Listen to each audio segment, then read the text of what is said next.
복된 주일 이 시간에 여기까지 나오신 여러분들 위해 하나님의 크신 은혜가 함께하기를 진심으로 기원합니다. 아울러 여러 가지 사정으로 영상으로 예배에 참여하는 모든 분들에도 동일한 은혜가 있기를 기원합니다.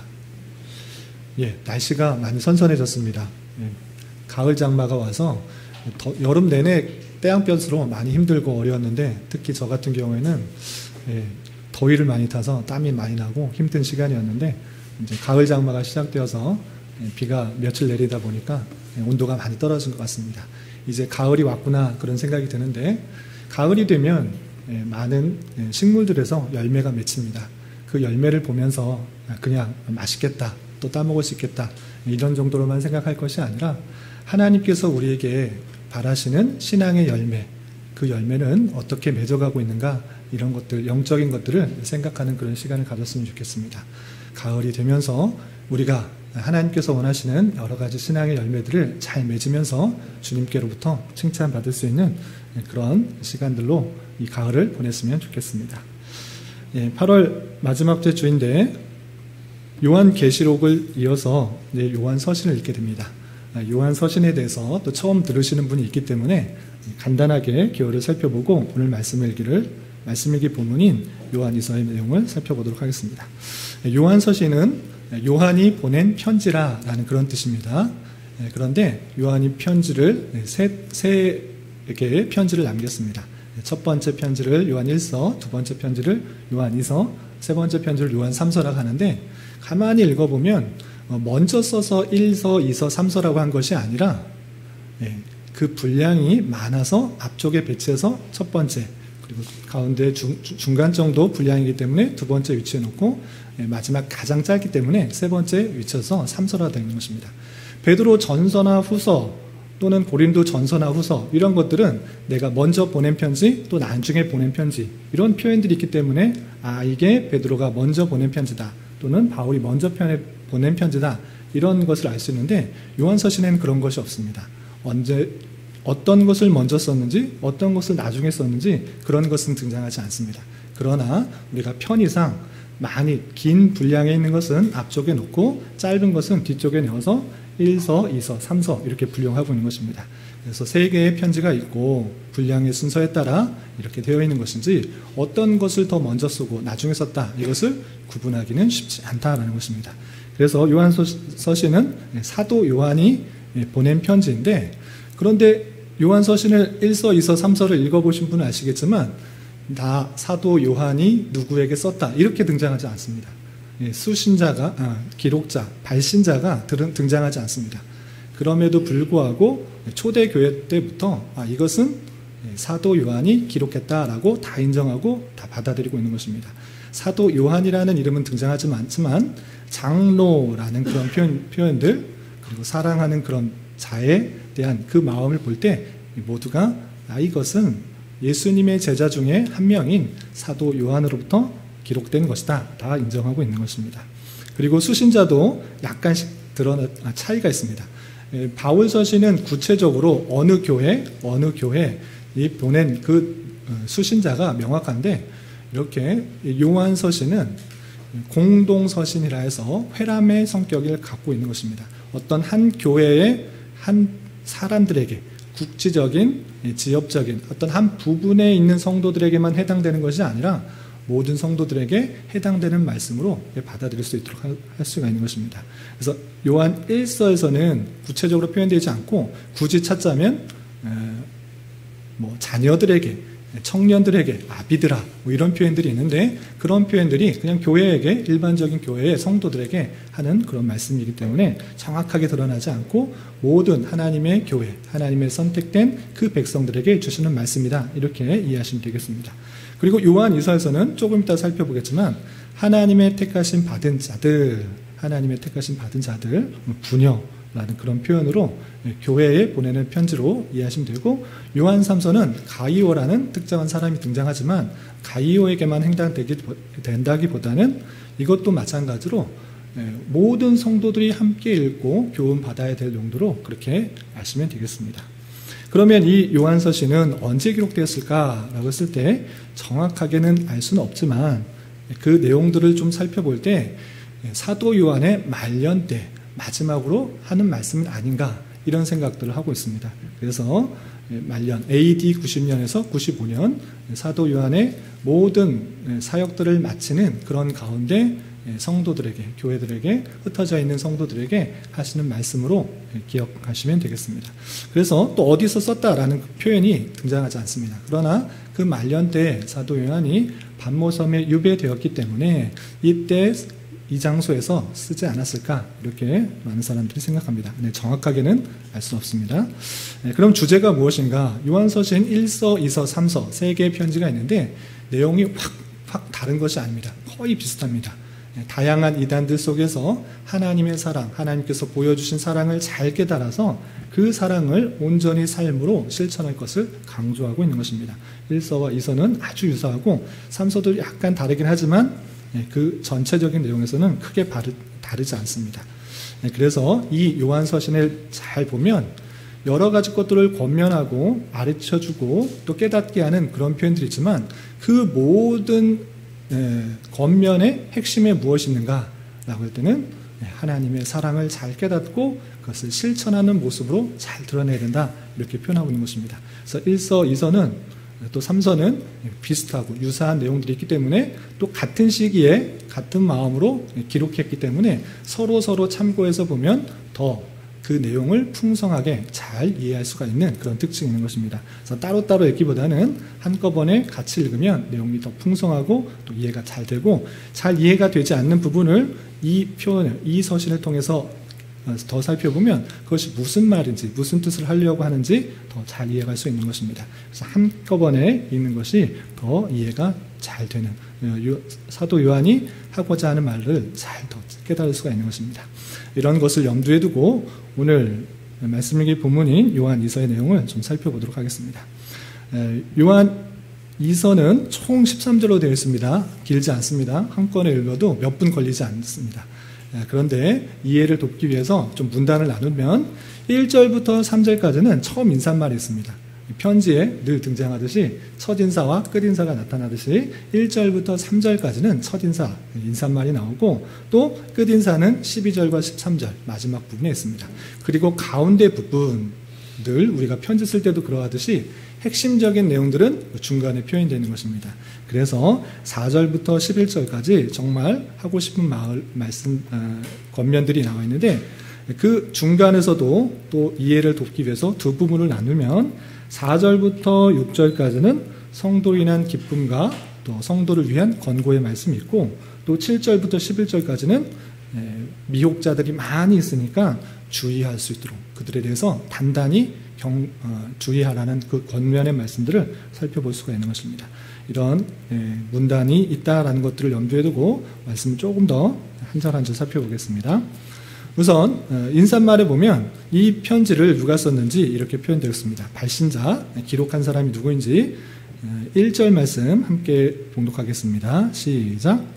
장로인 나는 택하심을 받은 부녀와 그의 자녀들에게 편지하노니 내가 참으로 사랑하는 자요 나뿐 아니라 진리를 아는 모든 자도 그리하는 것은 여기서 장로인 나는 이라는 표현이 있습니다. 사도 요한이라 이렇게 표현했으면 누가 썼는지 확실하고 분명하게 알 텐데 그렇게 표현하지 않습니다. 장로인 나, 이 쓴 사람이 장로이구나 라는 것을 알 수 있습니다. 그런데 여기서 왜 장로라고 표현했는가 라고 할 때 사도 요한의 특징입니다. 자신을 잘 드러내지 않습니다. 여러분들이 잘 알고 있는 요한복음도 누가 썼습니까? 요한복음을? 사도 요한이 썼겠죠? 사도 요한이 썼는데 사도 요한이라는 자기 이름을 잘 드러내지 않는 것을 볼 수 있습니다. 요한복음을 잘 읽어보면 자기 사도 요한, 물론 이름이 등장하기도 합니다. 그러나 예수님께서 사랑하시는 자 이런 식으로 표현하고 자신을 이름을 잘 드러내지 않는 그런 특징이 있습니다. 그리고 또 사도인 나는 이라는 표현보다 장로인 나는 이라는 표현을 통해서 거리감을 확실히 줄여주는 그런 모습이 있습니다. 사도와 일반 성도들과 거리감이 있을 수 있기 때문에 너희들과 함께 있는 대표격인 그런 장로의 모습으로 다가오는 그 사도 요한의 표현을 볼 수 있습니다. 이렇게 장로인 나라고 했을 때 이 장로는 다른 누구가 아니라 사도 요한으로 생각하시면 되겠습니다. 그렇다면 수신자가 누구였는가 라고 할 때 1절 중반절에 보면 택하심을 받은 부녀 또 그의 자녀들에게 편지한다 라고 수신자가 되어 있습니다. 이거 해석도 다양하게 있긴 합니다. 이것은 택하심을 받은 부녀가 실제 어떤 사람, 그 사람과 그의 자녀들에게 편지한 것이다 라고 생각하는 사람들도 있지만, 그렇기보다는 그 내용을 쭉 봤을 때 그 사람만 꼭 해당되는 내용이 아니기 때문에 이것은 상징적이고 관용적인 표현으로 이해하는 것이 좋겠다라고 해석하는 것입니다. 그래서 택하심을 받은 부녀, 어떤 여자,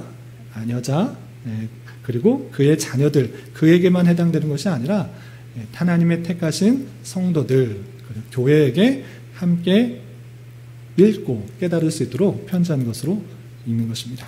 그리고 편지하는데 자신이 그들을 얼마나 사랑하는지 이렇게 표현하고 있습니다. 내가 참으로 사랑하는 자요. 내가, 장로인 내가 참으로 사랑하는 자다. 너희들을 사랑한다. 이렇게 표현하고 있습니다.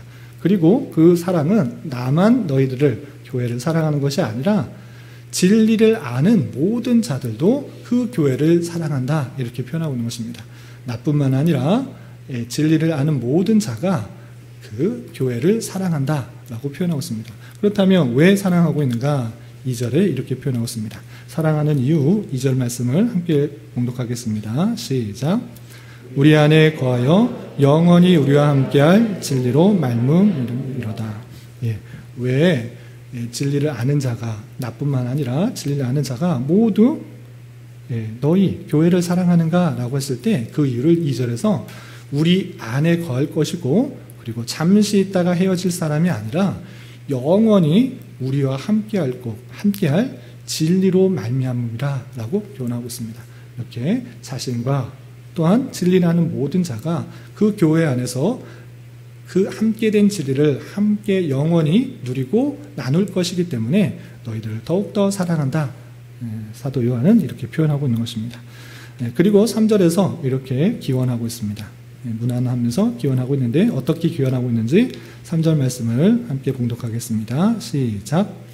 은혜와 긍휼과 평강이 하나님 아버지와 아버지의 아들 예수 그리스도께로부터 진리와 사랑 가운데서 우리와 함께 있으리라. 그 교회에 이렇게 표현하고 있는 것입니다. 은혜와 긍휼과 평강이, 하나님의 놀라운 은혜와 하나님이 불쌍히 여겨주시는 그 긍휼, 그리고 그것으로 말미암아 마음이 평강한 것, 그 모든 것들이 하나님 아버지와 아버지의 아들 예수 그리스도로부터 나와서 진리와 사랑 가운데서 우리와 함께 있기를 기원하고 기도하고 축복하는 그 모습을 볼 수 있습니다. 이렇게 인사말에서 수신자와 발신자, 그리고 인사말로서 기원하는 내용을 살펴볼 수 있습니다. 그리고 4절부터 6절까지는 정말 하고 싶은 말들을 표현하고 있는데, 특별히 4절부터 6절에서는 사도가 무엇 때문에 기쁘고 또 그 기쁨 가운데 있는 상태에서 성도들을 위해서 어떤 것을 권면하고 있는지 좀 살펴보겠습니다. 우선 4절에서는 사도 요한이 무엇으로 인하여서 기뻐하고 있는지 표현하고 있습니다. 4절 말씀 함께 봉독하겠습니다. 시작. 너희 자녀들 중에 우리가 아버지께 받은 계명대로 진리를 행하는 자를 내가 보니 심히 기쁘도다. 너희 자녀들, 부녀의 자녀들인데 꼭 그 사람들만으로만 국한시켜서 생각할 것이 아니라 하나님의 택하신 백성들, 그 교회 안에 그 자녀들, 하나님의 자녀들 가운데 하나님께로 받은 그 계명들, 그 말씀들대로 진리를 행하는 자가 나타난 것입니다. 열심히 살아가는 그 모습을 보자 사도 요한은 심히 기쁘다, 정말 기쁘다 라고 표현하고 있는 것입니다. 이것이 사도 요한의 기쁨이고, 사도 요한의 기쁨으로 그치는 것이 아니라 하나님께서 기뻐하시는 마음으로 우리가 받을 수가 있는 것입니다. 사도 요한은 그 말씀대로 살아가는, 그 진리의 말씀대로 행하는 그 모습들로 참으로 기뻐하고 있는 모습을 볼 수 있습니다. 그리고 그런 기쁨 가운데 성도를 더욱더 권면하는 내용이 5절과 6절에 이렇게 그려지고 있습니다. 5절, 6절도 함께 봉독합니다. 시작. 부녀여, 내가 이제 내게 구하노니 서로 사랑하자. 이는 새 계명같이 내게 쓰는 것이 아니오 처음부터 우리가 가진 것이라. 또 사랑은 이것이니 우리가 그 계명을 따라 행하는 것이요 계명은 이것이니 너희가 처음부터 들은 바와 같이 그 그 가운데서 행하라 하시니라. 아멘. 부녀여 라고 하면서 수신자에게 이렇게 권면하고 있는 것입니다. 서로 사랑하자. 서로 사랑하는 것은 새로운 계명이 아니다. 그 계명은 원래부터 처음부터 우리가 가진 것이다. 하나님께서 우리에게 주신 그 계명이 사랑하라라는 것이기 때문에 그 계명을 실제로 시행할 수 있도록 권면하고 있는 것입니다. 그리고 사랑은 무엇인가 또 이렇게 설명하고 있는데, 사랑은 이것이니 우리가 그 계명을 따라 행하는 것이다.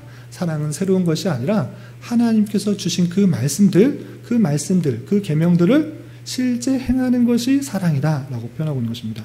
그럼 그 계명은 무엇인가 라고 할 때, 새로운 것이 아니라 너희가 처음 들었던 것, 그리고 처음 깨달았던 것, 그것에서 행하는 것, 그것이 사랑이다. 그것이 계명이고 그것을 행하는 것이 사랑이다 라고 하면서 너희들이 그 진리의 말씀을 행하는 자로서 더욱더 사랑하는 모습 가운데 있어야 될 것을 권고하고 있는 것입니다. 그리고 7절부터 11절까지는 미혹하는 자들이 많이 나왔으니 그들을 더욱더 주의하라 라는 그런 권면의 말씀이 나오고 있습니다. 그럼 미혹하는 자가 누구인가? 그 내용이 7절에 이렇게 표현되어 있습니다. 우리 7절 말씀 함께 봉독하겠습니다. 시작. 미혹하는 자가 세상에 많이 나왔나니 이는 예수 그리스도께서 육체로 오심을 부인하는 자라. 이런 자가 미혹하는 자요 저 그리스도니. 미혹하는 자가 많이 나왔다. 세상에 많이 나왔다. 그런데 그 사람이 어떤 식으로 미혹하는가 라고 했을 때, 예수 그리스도께서 육체로 오심을 부인하는 자다라는 것입니다. 예수님께서 육체로 오신 것, 그것을 부인하는 것, 그것이 아주 미혹하는 것이다 라고 표현하고 있고, 그런 자는 첫 그리스도다 이렇게 표현하고 있는 것입니다. 예수님께서 그리스도이신데 그 그리스도께서 육체로 오셨다라는 것을 세 가지를 인정하는 것이 아주 중요한 진리의 내용입니다. 예수님께서 그리스도시다라는 그런 표현은 무엇이냐라고 했을 때, 그 예수님은, 그리스도라는 것은 기름을 부음을 받은 자다라는 헬라어의 뜻인데, 기름 부음 받는 것이 무슨 뜻이냐라고 할 때, 구약에 기름 부음을 받는 자는 왕과 제사장과 선지자였습니다. 그 세 가지의 역할을 하는 사람이 예수시다라는 고백입니다. 그것은 무엇이냐? 구약에 계속적으로 표현된 왕이요, 제사장이요, 선지자의 역할을 할 구원자를 이 땅에 보내실 것인데, 그분이 예수시다라는 것들을 표현해 주고 있는 것입니다. 그래서 예수님께서 그리스도시다라는 그 사실들을 인정하는 것이 중요하고, 또 하나 중요한 것이 있는데, 그 예수님께서 그리스도시다라고 아는 것, 그것을 그치는 것이 아니라 그분께서 육체로 오셨다라는 것을 아는 것이 중요합니다. 왜 그러한가? 예수님께서 육체로 오신 이유가 무엇인가 라고 할 때는, 하나님께서 택하신 백성을 얼마나 사랑하시는지를 보여주시는 공의와 사랑을 동시에 보여주시는 그런 의미가 있기 때문입니다. 왜 그렇습니까? 우리는 아담의 죄로 말미암아 모두가 죄를 갖고 태어난 존재입니다. 그러니까 아담이 지은 죄로 말미암아 모든 혈육적으로 태어난 사람은 죄가 있는 존재로서 모습이 있는 것입니다. 그런데 그 죄를 사해 줄 수 있는 방법은, 대신할 수 있는 방법은 그 죄의 값을 대신 지을 사람이 필요했던 것입니다. 다시 한번 말씀드리겠습니다. 아담으로 말미암아 우리에게 죄가 들어오게 됐고 모든 사람이 죄인이 되었습니다. 하나님과의 관계가 끊어지는 그런 모습 가운데 있었던 것입니다. 그런데 그 관계가 이어지기 위해서는 아무 죄 없는 사람이 대신 그 죄의 값을 담당하는 것으로 담당해야 됐던 것입니다. 그런데 이 땅에 있는 모든 사람이 죄인이기 때문에 자신의 유익만을 위해서 살아가는 그런 존재이기 때문에 어떤 사람도 그 죄를 대신 담당할 수가 없는 것입니다. 그런데 그 모습들 가운데 하나님께서는 아무 죄 없으신 그 사람을 보내주시기로 한 것이고, 그것이 다름 아니라 하나님의 독생자이신 예수 그리스도이신 것입니다. 그 예수 그리스도가 이 땅에 사람의 모습으로 오셨고, 그 사람의 모습으로 오셔서 사람의 모든 죄를 다 대신하여 돌아가심으로 말미암아 우리가 구원을 받았다라는 그 내용이 기독교의 핵심이고 복음인 것입니다. 그런데 예수 그리스도께서 육체로 오심을 부인한다? 그것은 하나님께서 우리를 얼마나 사랑해 주시는지를 보여준 그 사건을 부인하는 그런 모습인 것입니다. 그런 사람이 미혹한 자고 적 그리스도다 이렇게 표현하고 있는 것입니다. 그런 사람들에 대해서 우리는 어떻게 대해야 되는가? 8절부터 11절에 이렇게 표현하고 있습니다. 8절부터 11절 말씀 함께 봉독합니다. 너희는 스스로 삼가 우리가 일한 것을 잃지 말고 오직 온전한 상을 받으라. 지나쳐 그리스도의 교훈 안에 거하지 아니하는 자는 다 하나님을 모시지 못하되 교훈 안에 거하는 그 사람은 아버지와 아들을 모시느니라. 누구든지 이 교훈을 가지지 않고 너희에게 나아가거든 그를 집에 들이지도 말고 인사도 하지 말라. 그에게는 인사하는 자는 그 악한 일에 참여하는 자임이라. 아멘. 예, 우리 스스로 삼가서 삼가서 조심해라. 그리고 우리가 일한 것, 너희 복음을 전한 것, 오직 예수 그리스도께서 이 땅에 오시고 육신으로 오시고 그로 말미암아 우리가 구원을 받는다. 그를 믿음으로 말미암아 구원을 받는다. 이렇게 열심히 전한 그 복음의 내용들을 잃지 말아라. 그리고 그것을 믿음으로 말미암아 하나님께서 주시는 온전상을 받으라라고 표현하고 있는 것입니다. 그리고 그 그리스도 교훈 안에 거하지 아니하는 자는 다 하나님을 모시지 못함으로 교훈하는 그 사람은 아버지 하나님을 모시기 때문에 그 교훈을 온전히 붙들고 있어야 될 것을 주의 깊게 말하고 있습니다. 그리고 이 교훈, 예수 그리스도께서 육체로 오셨다라는 그 복음의 내용들, 그 내용들을 갖지 않는 그런 미혹자, 적 그리스도가 있는 그런 사람들이 많이 이 땅에 있는데 그런 사람들과는 어떻게 해야 되는가? 그를 집에 들이지도 말고 인사도 하지 말라라고 하면서 그이들과 가까이 하면서 혹여나 미혹되고 잘못된 복음 가운데 진리에서 이탈될 수 있기 때문에 그들을 경계할 수 있도록 경고하는 모습을 볼 수 있습니다.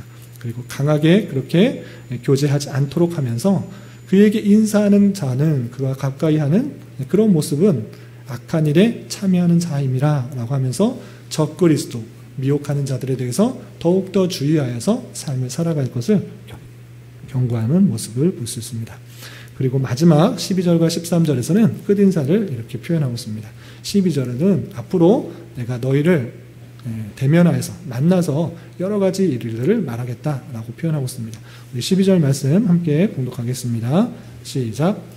내가 너에게 쓸 것이 많으나 종이와 먹으로 쓰지 원치 아니하고 오히려 너에게 가서 대면하여 말하려 하니 이는 너희 기쁨을 충만하게 하려 함이라. 아멘. 12절까지만 읽겠습니다. 앞으로 끝인사를 하는데 너희 쓸 것이 많다. 하고 싶은 말이 많고 여러 가지 이야기, 교훈할 것도 많은데 종이와 목으로 이렇게 쓰지 않고 내가 직접 너희하고 만나서 말하고 싶다. 그렇게 하면 너희 기쁨이 충만하게 될 것이기 때문에 종이와 먹으로 쓰지 않고 빨리 너한테 가서 많은 이야기들을 하고 싶다라고 하고 있습니다. 그런데 앞에서하고는 정반대의 모습들입니다.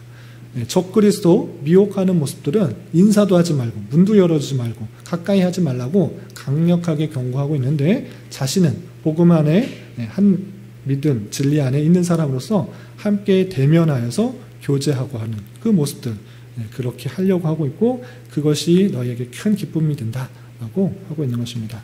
그리고 마지막 13절에 이렇게 문안하면서 끝나고 있습니다. 마지막 13절은 함께 봉독합니다. 택하심을 받은 내 자녀의 자녀들이 내게 문안하느니라. 아멘. 그래서 택하심을 받은 내 자매의 자녀들 때 내는 영어로 표현하면 your입니다. 너의 자매들이 내 숫자 넷이 아니고요. 너희 자매들이라는 뜻입니다. 자, 택하심을 받은 너의 자매의 자녀들이 내게 문안하느니라 하면서 서로 교회 안에 여러 자매들이 함께 문안하고 또 교제하는 그 모습들을 볼 수 있습니다. 이렇게 문안 인사로 하면서 끝 인사로 하면서 요한이서의 내용이 맞춰지게 됩니다. 이런 표현을 통해서, 이런 말씀을 통해서 여러 가지 것들을 교훈받을 수 있는데 좀 세 가지로 정리했으면 좋겠습니다.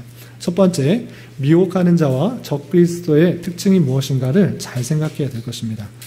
요한이서의 사도 요한이 그 교회에 적그리스도, 미혹하는 자가 세상에 많이 나왔다라고 표현하고 있습니다.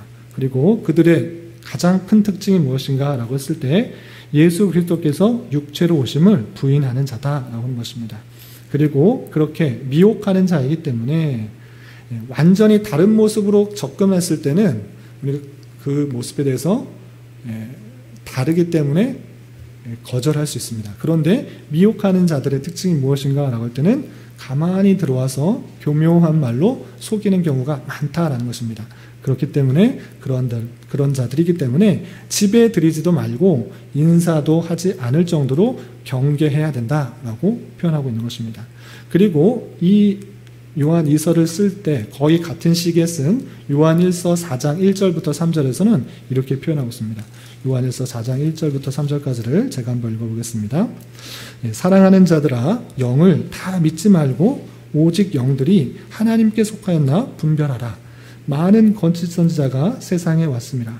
이로써 너희가 하나님의 영을 알지니 곧 예수 그리스도께서 육체로 오신 것을 시인하는 영마다 하나님께 속한 것이요 예수를 시인하지 아니하는 영마다 하나님께 속한 것이니 이것이 곧 적그리스도의 영이니라.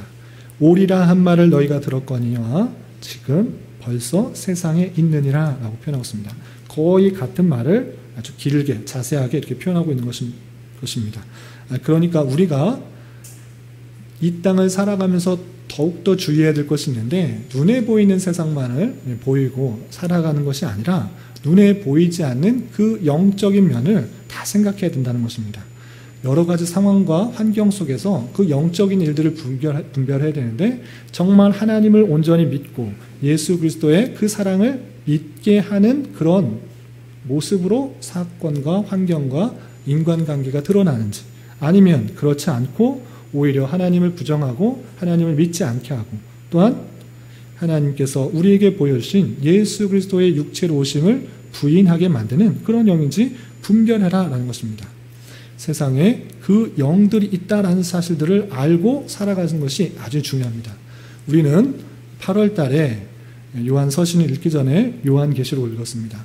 요한계시록을 통해서 영적인 무궁무진한 그 놀라운 사실들을 알았습니다. 다시 한번 복습하자면 이 땅의 악한 영, 마귀, 사탄은 우리를 미혹하기 위해서 두 가지를 이용합니다. 그것은 세상과 적그리스도입니다. 다 읽으셔서 다 교훈 받으셨다시피 이 악한 영, 이 마귀, 사탄은 우리를 미혹하기 위해서 어떤 방식으로 이용하는가? 세상을 이용하고 적그리스도를 이용합니다. 그럼 어떤 다른 것이냐? 세상은 우리의 마음을 빼앗기기 위해서 물질적인 풍요, 쾌락, 즐거움들을 쫓게 하여서 하나님이 아닌 다른 것들을 쫓게 만드는 것입니다. 그것이 사탄 마귀의 방편입니다. 또 한 가지 방편은 무엇이냐? 적그리스도를 통해서 우리를 미혹합니다. 적그리스도는 어떻게 나타나는 것입니까? 하나님을 믿는 것 같고 예수 그리스도를 믿는 것 같습니다. 그런데 가만히 그 내용들을 계속적으로 쫓아가다 보면 하나님이 아니고 예수님이 아니고 사람이나 다른 것으로 이탈되게 만드는 종교적인 타락으로 나가게 하는 것을 볼 수 있습니다. 그러니까 우리가 늘 주의해야 되는 거, 이 땅을 살아가면서 늘 주의해야 생각하는 것 무엇이냐? 그 사탄의 계략들을 잘 분별해야 된다는 것입니다. 영을 분별해라. 모든 영이 다 하나님께 속하였다 생각하지 마라. 세상의 영이 있고 적그리스도의 영이 있다. 우리의 미혹하는 것들이 있다라는 것들을 잘 깨닫고 분별하여서 이 땅을 살아가야 된다라는 것입니다. 그리고 그 적그리스도, 미혹하는 영, 세상이 아닌 우리는 세상과 다른 하나님의 백성이다라고 삶을 살아가며 여러 가지 종교적인 형식을 갖고 신앙생활을 한다고 하지만 그 안에서도 종교적인 타락이 있을 수 있다. 하나님을 믿는다. 올바른 데 진리 가운데 나아간다라고 말을 하지만 조금씩 이탈하게 하는 그런 적그리스도 영들이 있다라는 것입니다. 그래서 예수님을 그리스도라 부인하는 그런 경우도 있으며 예수님께서는 그리스도시지만 육신으로 오지는 않았다라고 다르게 말하는 잘못된 영들, 그렇게 하나님의 놀라운 사랑들을 잊어버리게 하는 영들이 많이 있다는 것들을 늘 분별해야 된다. 그리고 진리의 말씀에서 이탈되지 않도록 늘 주의하고 경각심을 가지고 그 말씀 안에 거할 수 있도록 해야 된다는 것들을 강조하고 있는 것입니다.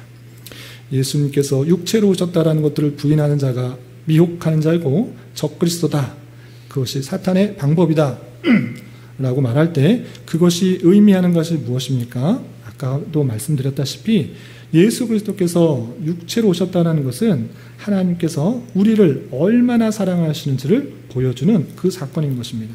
그리고 그로 말미암아 우리가 구원을 받을 수 있다라는 복음의 핵심입니다. 이 땅의 종교와 기독교가 구분되는 것은 그것입니다. 이 땅의 여타의 종교는 사람의 열심을 강조합니다. 사람의 공로를 가져합니다. 열심히 절하고 열심히 행동하여 신의 마음을 감동시켜서 신의 마음에 합당하게 행해야지 구원을 받는 것입니다. 그러나 기독교는 그렇지 않습니다. 우리의 어떠한 공로와 힘과 능력으로 우리의 의로 구원받는 것이 아닙니다. 오직 예수 그리스도께서 육체로 오셔서 우리의 모든 죄를 사해해 주셨다. 그 사실들을 인정하는 것이 기독교의 핵심이요 복음의 핵심인 것입니다. 죄악된 인생을 대신할 수 있는 것은 아무 죄 없는 사람이었고 하나님께서는 그 독생자 예수 그리스도를 육체로 보내셔서 그 사랑을 확증했던 것입니다. 그 예수 그리스도를 온전히 믿는 믿음 가운데 살아가야 될 것이고 말세 때 더욱더 미혹하는 영이 있을 것이며 번성할 거라는 그 사실을 알고 우리는 그 사실들, 우리 미혹하는 사람들에 대해서 더욱더 강한 경계를 가져야 될 것입니다. 그리고 그리스도의 참된 진리 안에서 벗어나지 않도록 늘 주의해야 될 것입니다. 그렇다면 하나님께서 보이신 사랑이 무엇입니까? 예수 그리스도께서 육체로 오셔서 우리에게 보여주신 사랑, 이것이 무엇입니까? 이것을 아는 것이 중요합니다. 예수님께서 육체로 오셨다? 십자가 달려 돌아가셨다?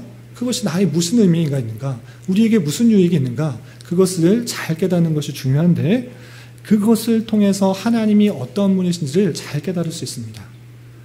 우리는 흔히 남자와 여자와 결혼할 때 사랑한다, 서로 사랑한다 이렇게 말을 합니다. 그런데 그것이 참된 사랑인가?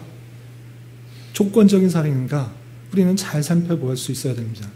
하나님께서 보이신 사랑은 그런 육체적인 사랑, 감각적인 사랑, 조건적인 사랑이 아니라 아가페적인 무조건적인 사랑을 보여주신 것입니다. 요한일서 4장 8절과 16절에 하나님이 어떤 분이신지를 이렇게 잘 설명하고 있습니다. 그것은 다름 아니라 하나님은 사랑이시라. 하나님이 사랑이시다. 어떤 것에서 사랑을 찾는 것이 아니라 진실된 사랑을 찾는 것이 아니라 참된 사랑은 오직 하나님으로부터 나온다라고 표현하고 있는 것입니다. 또한 요한일서 4장 7절에서도 사랑은 하나님께 속한 것이다 라고 이렇게 말씀해 주신 것입니다. 그 사랑이 그렇다면 어떻게 드러난 것입니까? 하나님께서 우리를 사랑하셨다? 그것이 어떻게 드러났다고 표현하고 있습니까? 성경 말씀은 하나님께서 우리를 죄와 비참한 그 모습 가운데 우리를 살리기 위해서, 구원하기 위해서 자신의 한 분밖에 없는 그 독생자를 이 땅에 보내셨다라고 표현하고 있는 것입니다. 여기 자녀를 많이 가지신 분도 있고 한 분, 두 분 이렇게 있는 분이 있지만 그 많고 적음에 따라서 물론 사랑의 차이가 있는 것은 아니겠지만 독생자라는 표현은 그 사랑이 정말 크고 아름답다라는 것입니다. 아주 귀중하다라는 그런 표현을 담고 있는 것입니다. 그런데 그 하나밖에 없는 그 아들을 이 땅에 보내셨다라는 것은 어떤 다른 것보다 더욱더 사랑하고 있다는 것을 표현해 주고 있는 것입니다. 그리고 우리가 죄를 지었기 때문에 여전히 죄악 가운데 거하기 때문에 죄와 비참 가운데 부패와 타락한 인생 가운데 살아갔기 때문에 우리가 죄의 값을 당해야 되지만 그 모든 죄를 대속하기 위해서 화목제물로 삼으셨다라고 요한일서 4장 9절과 10절에 표현하고 있는 것입니다. 그래서 우리가 하나님을 먼저 사랑한 것이 아니라 하나님께서 먼저 우리를 사랑하셔서 우리를 구원하시기 위해 독생자 예수 그리스도를 사람의 모습으로 이 땅에 오셨다라는 것을 아는 것이 중요합니다. 그것이 하나님께서 보이신 무조건적인 사랑인 것입니다. 우리의 어떤 조건과 여건을 보아서, 상황을 보아서, 열심을 보아서, 공로를 보아서, 의로운 모습을 보아서 구원한 것이 아니라 우리가 아직 죄인 되었음에도 불구하고 우리를 구원하시기 위해 이 땅에 보내시고 또 십자가에 달려 돌아가시게 하심으로 말미암아 하나님에 대한 그 자녀들의 사랑을 확증하셨다라는 사실들을 아는 것이 중요합니다. 그런데 이렇게 사랑을 받고 구원을 받았다라는 것이 어떤 우리에게 유익이 있는가, 구원받았다는 것이 어떤 의미가 있는가, 요한일서에 또 이렇게 표현하고 있는 것입니다. 요한일서 4장 17절에 이런 표현이 있습니다. 이 사랑을 받은 자로서는, 그 하나님의 놀라운 사랑을 받은 자로서 우리는 마지막 심판날에 담대하게 설 수 있다. 첫 번째 유익입니다. 우리가 구원받으면 어떤 유익이 있는가? 사람에게는 예수 그리스도의 재림으로 말미암아 마지막 심판의 때가 있는 것입니다. 그때 예수 그리스도를 믿는 자와 그렇지 않은 자에게는 반드시 구분된 삶이 있습니다. 그런데 그 심판때에 우리는 그리스도의 피로 말미암아 죄 속함을 받았기 때문에 담대하게 심판때에 설 수가 있는 것입니다. 우리가 구원을 받을 수 있다라는 그 사실을 알기 때문에 최후의 심판때도 두려운 것이 아니라 담대하게 설 수 있다라고 표현해 주고 있는 것입니다. 또한 요한일서 5장 4절에서 5절에서 보면 세상의 어떠한 핍박과 환난 속에서도 능히 이길 수 있는 믿음이 있다라고 표현하고 있습니다. 이 사랑을 받은 자, 그 사랑을 받은 자는 그 구원의 날까지 하나님께서 친히 보호하여 주시고 인도하여 주시고 이끌어 주실 것이기 때문에 어떠한 이 세상의 어떠한 것도 우리를 핍박하거나 탄압하거나 죽일 수가 없고 하나님의 사랑에서 끊을 수 없다라고 표현하고 있는 것입니다. 그래서 세상을 능히 이길 수 있는 그런 믿음을 가지게 된다라고 표현하고 있는 것입니다. 이것이 하나님의 사랑을 받은 자이고 하나님께서 보여주신 참사랑이라는 사실들을 잊지 말아야 할 것입니다. 그 예수 그리스도를 보내주셨다는 사실로 하나님의 사랑, 참된 사랑, 아가페적인 사랑을 우리에게 보여주심으로 말미암아 우리가 그러한 은혜를 입었다는 사실들을 잘 기억해야 될 것입니다. 그리고 마지막으로 생각해 보면 좋을 것은 사도가 심히 기뻐하는 이유가 무엇이었나, 그리고 권고하고 있는 것이 무엇인가 마지막으로 생각해 보면 좋겠습니다. 오늘 요한이서 4장에서 보면 사도 요한은 성도들이 아버지께 받은 계명대로 진리를 행하는 자를 내가 보니 심히 기뻐한다라고 표현하고 있습니다. 요한 2서에만 이렇게 표현한 것이 아니고 내일 읽게 되는 요한 3서에서 똑같은 표현이 있습니다. 요한 3서의 말씀을 한번 보겠습니다. 한 장 넘기셔서 요한 3서에 보면 요한 3서 3절 4절에 이런 표현이 있습니다. 제가 한번 읽어보겠습니다. 형제들이 와서 내게 있는 진리를 증언하되 내가 진리 안에서 행한다 하니 내가 심히 기뻐하노라. 내가 내 자녀들이 진리 안에서 행한다 함을 듣는 것보다 더 기쁜 일이 없도다 라고 표현하고 있습니다. 요한 2서와 3서에서 계속적으로 반복해서 표현하고 있는 사도의 기쁨이 무엇입니까? 진리 안에서 행하는 것, 그것을 참으로 기뻐하고 있는 그 모습을 볼 수 있습니다. 다른 것보다, 다른 이야기를 듣는 것보다 더 기쁘다, 가장 기쁘다, 정말 기쁘다라고 표현하고 있는 것입니다. 이것은 사도 요한에게만 해당되는 말씀이 아니라 하나님께서 우리에게 기뻐하는 마음을 갖는 그 마음인 것입니다. 우리가 이 땅을 살아가면서 주의 깊게 생각해야 될 것 중에 하나가 무엇이냐면 내가 이것을 통해서 어떤 업적을 이루려고 하는 그 모습들이 아니라 내가 높은 위치에 있거나 많은 것을 얻거나 이런 것을 통해서 하나님을 기쁘시게 할 수 있다라는 생각을 버려야 되는 것입니다. 하나님께서 그 이 땅에 있는 모든 것들이 부족한 것이 아닙니다. 못하실 수 있는 것이 아닙니다. 내가 어떤 것을 잘 이루어냈다, 어떤 것을 해냈다, 그 일의 업적이 중요한 것이 아니라 그 일을 업적을 이루는 데까지 너희가 어떻게 삶을 살아왔는가, 그 삶의 모습이 중요하다라는 것입니다. 하나님께서는 이 세상의 모든 만물들을 말씀으로 창조하실 수 있고 모든 것을 나타내실 수 있는 능력과 부족함이 없는 그런 분이십니다. 그렇기 때문에 이 땅에서 성도가 마땅히 해야 될 모습은 어떤 것을 이루고 쟁취하고 높은 자리에 올라가는 그런 모습이 아니라, 그런 모습으로 하나님을 기뻐하는 것이 아니라 진리 안에서 행하는 모습이다라는 것입니다. 하나님 모습대로 정말 그 자리에서 살았는가? 대통령이 됐든지 국회의원이 됐든지 의사가 되었든지 선생이 되었든지 어떤 일들을 하든지 간에 그 일들을 행한 것이 중요한 것이 아니라, 그 일의 위치에 있는 것이 중요한 것이 아니라 그 자리에서 정말 진리의 말씀 가운데 행했는가, 그것을 하나님께서는 귀하게 생기고 생각하고 바라보고 있다는 사실을 기억해야 될 것입니다. 하나님께서는 우리에게 원하시는 것이 높은 위치에 앉는 것도, 많은 것을 가지는 것도, 또한 어떤 위대한 일을 이루어내는 그 업적을 만들어내는 것을 원하시는 것이 아니라, 하나님께서 그런 것을 필요하는 것이 아니라 다양한 환경과 사건과 정해진 그 자리에서 하나님의 말씀대로 순종하였는가, 그런 것들을 보고 그 진리의 말씀 안에서 살아가는 모습을 기뻐하시는 줄 알아 우리는 더욱더 하나님의 말씀이 무엇인지를 잘 깨닫고 그 진리 안에서 행하는 자의 모습들로 살아가야 되는 것입니다. 그렇다면 그 진리의 말씀을 행하는 그런 핵심적인 단어가 무엇입니까? 여러 가지 하나님께서 그 진리 안에서 어떻게 살아가고 있는지를 말하고 있는데, 그 말씀의 핵심은 무엇입니까? 어떻게 드러나는 것입니까? 하나님을 사랑하는가, 또한 내 이웃을 내 몸과 같이 사랑하는가, 그것이 하나님께서 주신 그 모든 진리의 말씀 안에 요약될 수 있는 것이고, 그 두 가지를 더욱더 하나로 요약하면, 두 단어로 요약하면 사랑인 것입니다. 그 모든 하나님을 사랑하고 이웃을 사랑하는 그 사랑 안에서 온전히 주님께서 받은 사랑을 실천하는 모습으로 우리가 드러나야 될 것입니다. 하나님께서 진정으로 원하는 것, 그것은 하나님께서 보여주셨던 그 사랑을 깨달은 자로서 하나님과 이웃에게 사랑의 모습으로 드러나야 되는 것입니다. 이런 모습으로 우리 공동체를 더욱더 세워나가기 힘써야 될 것입니다. 나가며를 읽고 맺겠습니다. 그리스도를 통하여 보이신 하나님의 놀라우신 사랑을 잘 깨달아야 될 것입니다.